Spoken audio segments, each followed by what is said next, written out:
Yo, what's going on, guys? Riot here, just enjoying the poop out of these Arc Genesis reveals on Twitch right now. It's absolutely insane. This 24-hour live stream is revealing so much stuff, but I figured what I'd do is just go through all the footage and just basically devise and gather all the information that you guys need for these creatures, because, I don't know, sitting through this entire Twitch thing, it kind of drags on a bit, and I feel like just bullet pointing the information sounds pretty convenient. I will also be leaving the Twitch chat up, because it gets hilarious. It's more hilarious in a toxic, like, calm the hell down kind of way, but also people, I don't know, people are free to voice their opinions on the internet. That's what it's all about. Alright, now just about everything revealed so far is in this video. I didn't include 2 or 3 guns because they just don't interest me that much. They're gonna be awesome in gameplay, but they basically just resemble real life guns, like guns that already exist, so it's not that mind-blowing. I mostly want to focus on the creatures. They did mention that they might not reveal the turtle in this, which is kind of a bummer, but they said they already showed too much of it in the initial trailer and they want to save some surprises. They said just be noted, like it's not just a turtle. It's so much more complex than just a turtle. That's like all the information we might get there. Everything else looks pretty freaking insane though, so I'm gonna get into that stuff too. And if they end up showing the turtle just for the hell of it because they raise so much for charity, it's actually insane, then I will be a little disappointed, yes, but I guess that's just the way it goes. We say that sounds Luke like, is ready? That sounds like enough hype. Alright. There is hype. Alright, let's do this. Let's roll it.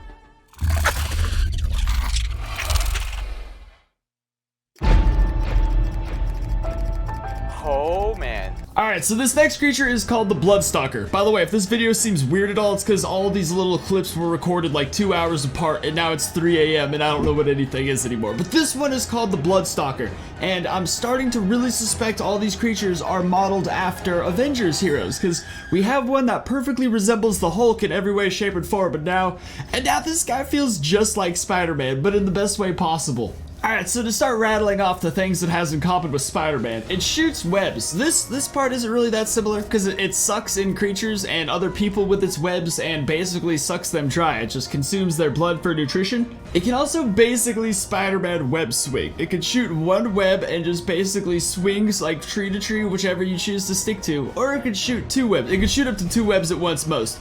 And these 2 webs can basically be used to slingshot yourself forward, much like how Spider-Man often does. It also has a bit of a swinging mechanic thing that you often see in a lot of Spider-Man games or movies, where it's just the more speed you build up or the more momentum you're gathering while free falling from a farther distance, the faster you're able to web swing. Often why Spider-Man jumps off very tall buildings before starting a web swing. It's the entire same momentum. Don't get me wrong, I love this creature. It looks freaking insane. Everything about it looks awesome. The fact that it resembles Spider-Man's powers, I have no problem with whatsoever.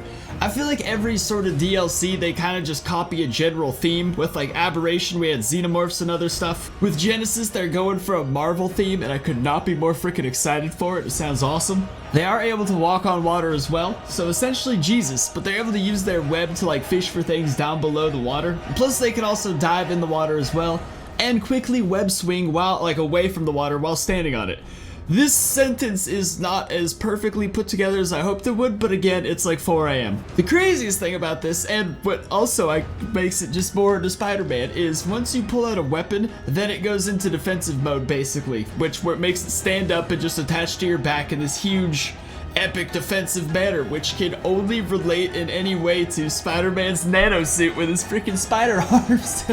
It's essentially a giant Spider-Man creature that sucks your blood, but all in all, it looks to be freaking insane. I'm so excited for this creature now. Alright, next we're looking at Biome-specific reskins. This right here, I did not realize was coming, and I could not be more freaking excited for it. I mean, it seems obvious now that I think about it, because we have, like, aberrant creatures and aberration. We have corrupt creatures and extinction. It makes sense that we would have some sort of other Biome-specific. Now, if you look at these things, it's much more than a TLC. Like, they changed the look on them, obviously, but they also changed so much more. Okay, so now each of these creatures can be found in a specific biome. Some of these biomes aren't released to us yet, so we don't really know, but that's like what their look is. That's where they could be found. The only information we really have is like the bog area. The bog area is what we're seeing for the parasaur, so other creatures in the bog area will also resemble this thing, and I guess there's quite a few of them for each biome. As far as like useful traits go, other than just being pretty, they do apparently have like a special boost or advantage over their regular dinosaur counterparts. Not really sure entirely what that is just yet, but they will be, they're like, there's not like, you want to tame them not just because they're pretty, but they will offer a huge advantage. Plus that Moza looks freaking insane. I could probably ramble about each of these things for like an extra 15 minutes, but I'm trying to just get to the bullet points, you know, just like the information we need.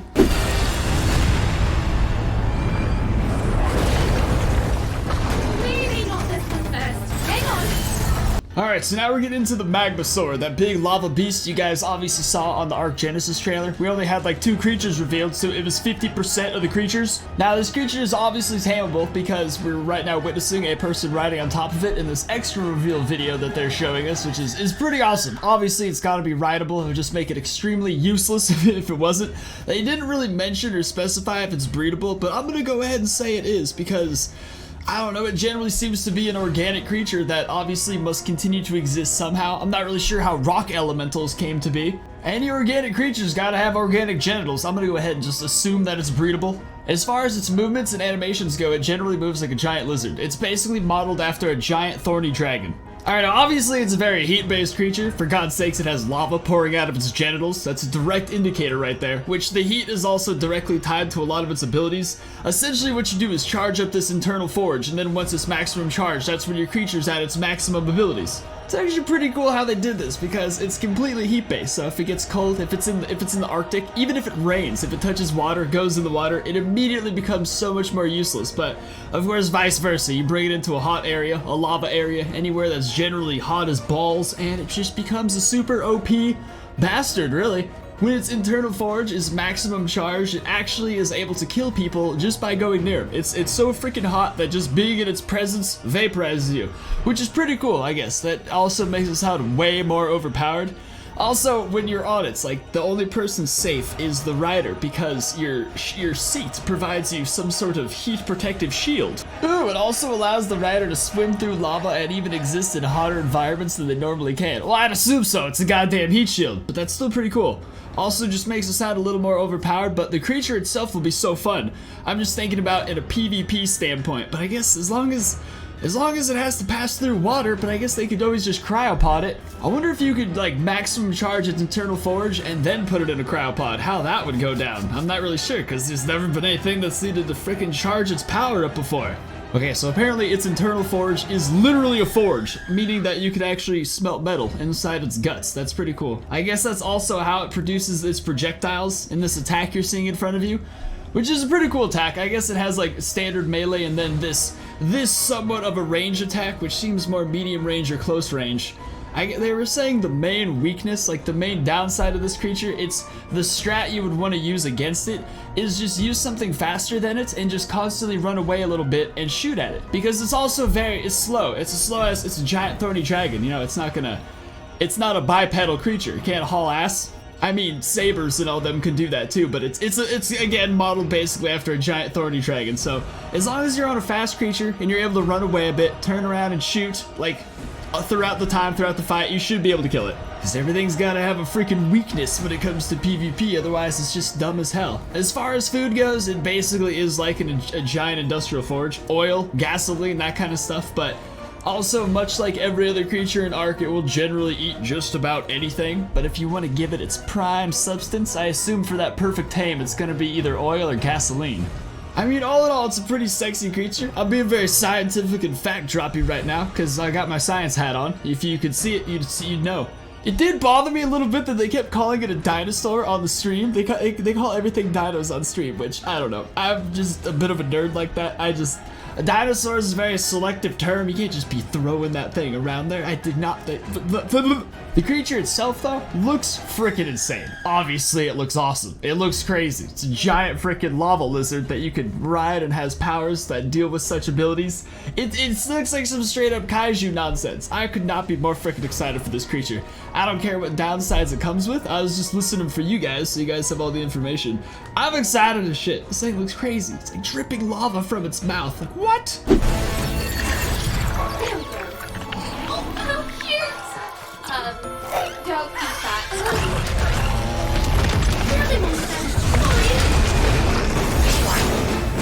Alright, now the next thing we're looking at is the Ferox, this adorable little, the other creature we saw from the original trailer, basically. Now this thing, while hearing the information about it, it's 100% based on the Incredible Hulk. I have no problem with that. I think the Hulk's amazing. It's a great idea. But they're acting like it's this crazy original idea when really it's just the Incredible Hulk is what it is. But like, again, who wouldn't want the Hulk as a shoulder pet? Alright, so it's obviously a shoulder pet, I just said that. It will provide heat, and it will be able to seek out and dig up element for you, which is like its entire, what it's all about. So basically, the little dude is a hardcore element junkie. Like, it's his entire, it's actually kind of adorable. I can't wait to witness this. It's like basically what we saw in the trailer when he first like digs up that little bit of element and then hulks out. Basically, it has this weird chemical reaction to his body. I'm just gonna read off what it says. Element transforms him into a beast form, making him much faster. Has multiple great attacks, including swiping and a pounce attack. See, sounds pretty hulky to me, bro. No, that's just standard stuff. Anything with those leg muscles would obviously be pouncing. It can be ridden in beast form. It has a bunch of crazy stuff actually. I'm honestly super freaking excited for both of these creatures. I'm kind of nerding out right now just thinking about it. So like, as you fight with him, his ultimate builds up, because I'm so happy we need more ultimates in this world, dude. It's something nice to work for. Basically what his ultimate is a giant ground slam, a giant ground pound, just a Hulk smash, basically is what it is. Just think about it as a Hulk smash. And what it does is it also throws everyone off their mounts in the select radius around the creature. Well, I'm not sure how big the radius is yet, we haven't seen, but all we know is the only ones who won't be knocked off are the people also on their hulked out mounts. Weirdly enough, I guess your legs are just safe on those shoulder muscles, you're not going anywhere, but everyone else gets tossed. Now, this is where he gets even more hulky. He also has consecutive jumping, meaning like after you jump, if you jump again right as you hit the ground, if you time it perfectly, then you get an even bigger jump the next time. I think progressively going about 2-3 jumps until you're just flying across the map, literally how the Hulk would travel. And yeah, it's I mean, I got no problem with it. I freaking love it. This creature sounds perfect, but it's the Hulk, dude. It's just so funny. I'm happy they did it. Now, if that's not hulky enough for you, he basically develops an element addiction, if you will. The more you give him element to hulk out and go crazy, the more he becomes addicted to it, until eventually it triggers what is called his bloodlust state, where he just goes insane, like a Giga, killing and just destroying everything that he once loved and trusted. But eventually, after he's done hulking out and Hulk smashing the whole area, he just passes out and returns to his little Bruce Banner stage, where you can just pick him up and just kind of detox his ass off the element. so he's not freaking out anymore. Alright, this next thing we're seeing is an ocean platform, obviously, because it says ocean platform right in our faces. Now, it's essentially what it sounds like, a platform on the ocean, you know? I'm assuming deep lakes will work as well. It basically works like a standard building foundation. Anything can be placed on it. You can also build foundations in the center, in this big open square in the center that you're seeing, but or it's like it's an optional thing, because you might want to just leave it as a big aquatic pen for your creatures, because if you're gonna make your base on this thing, obviously you're gonna need some way to defend them, and that just seems like a really freaking cool way to do it. Also, because it's an aquatic structure, this is actually cool. It degrades over time, it can rust, it requires maintenance and upkeep, otherwise it just kind of falls shoddy.